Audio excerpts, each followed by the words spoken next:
А также сюда относятся упражнения. Вот двумя из них я хочу поделиться сегодня.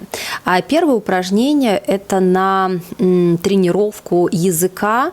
И, то есть нужно высунуть язык максимально вперед и вниз. Вот сейчас я вам покажу, как это делается. То есть вот так.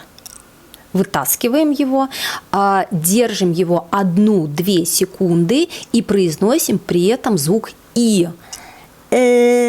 Вот таким образом. То есть мы тренируем мышцы верхнего неба.